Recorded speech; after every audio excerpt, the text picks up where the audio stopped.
ल नमस्ते आज हामी हैन गोदाइसोमा चाहिँ राजीवको बर्थडे मनाउन आएको थियो बर्थडे मनाएर आज भनौँ न स्केटी खेलेर हामी अब चाहिँ फर्किन लाग्यो हैन समग्रमा कस्तो लाग्यो देवीश मलाई स्केट खेल्न चाहिँ एकदम रमाइलो भयो म फर्स्टमा लडे गाइस तपाईहरुलाई पनि खेल्न मन छ भने चाहिँ गोदाइसो आउँदा हुन्छ है एकदम सस्तो पनि छ रमाइलो पनि छ जाडो पनि छैन मैले मात्र टोपी लगाओ अरूहरुलाई चाहिँ केही जाडो भएको छैन मलाई चाहिँ अलि जाडो भएर टोपी लगाएको अरूहरुलाई चाहिँ जाडो भएको छैन समग्रमा कस्तो लाग्यो केटा हो गाइस बोलो खेलेर मलाई चाहिँ एकदमै रमाइलो लाग्यो सबैजना ग्रुपमा सक्यो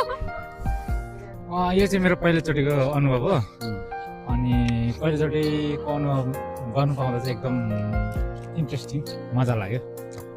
फर्किन लाग्यो हामी चाहिँ ल अब सन्दीप दाइको पालो राजीवलाई जन्मदिनको धेरै धेरै शुभकामना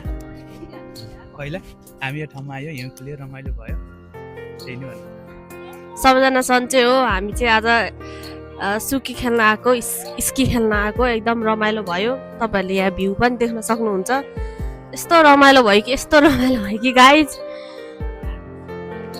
जाडो भन्ने कुरा चाहिँ छैन आज यहाँनिर अब हामी यहाँ फोटोहरू खिच्छौँ यो विधालाई धेरै धेरै धन्यवाद मेरो भिडियो बनाइदिइरहनु भएको छ गाइस चाहिँ हामी चाहिँ फर्किन लाग्यो अब बिस्तारै है अब खेलेर एकदम रमाइलो भयो आज अब बिस्तारै फर्केर अब नास्ता सस्ता खाने रमाइलो गर्ने आज जे होस् हेलो माइक टेस्टिङ अब भोक लाग्दैछ अब खाना जाँदै हो हामी फुड हन्टिङ फुड हान्ने अब खेलेर फर्किन्छ स्केटिङ हो कि स्केट हो सुकी स्केटिङ कस्तो लाग्यो सन्दीप रमाइलो भयो राजीवको बर्थडे हिउँ खेल्यो यो हात दुखेर गएर ब्यान्डेज लाउनु पर्यो पाप जानै सकिन्न क्या अब यार यस्तो है हिउँ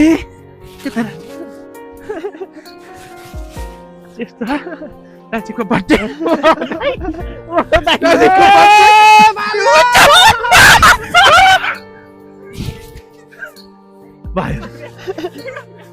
बबाल छ है यो बबाल छ देवीसा कस्तो लाग्यो आज लास्ट रमाइलो लाग्यो मलाई त डर लाग्यो नि खेल्न डर लागिहाल्यो नि 1000 चोटि लड्यो होला अनि लास्टमा मैले गिभ अप गरेँ भोक पनि लाग्यो हैन भोक लागिराख्दा यहाँ कस्तो बास्ना आयो के पाक्या हो कुन्नी तपाईलाई कस्तो लाग्यो नि यो विधालाई कस्तो रमाइलो लाग्यो तपाईहरुलाई एकदम खुसी हो उता राजीवले हाल्यो ल ओके